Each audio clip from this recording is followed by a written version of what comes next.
Hello, in today's short tutorial I will show you how you can return your Temu items. So let's get started.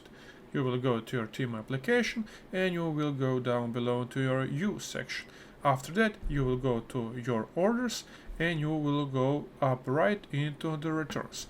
After that you will have your items that you ordered here. You will click on them, and after contacting Temu through that process of emailing, you will get the return label from Temu.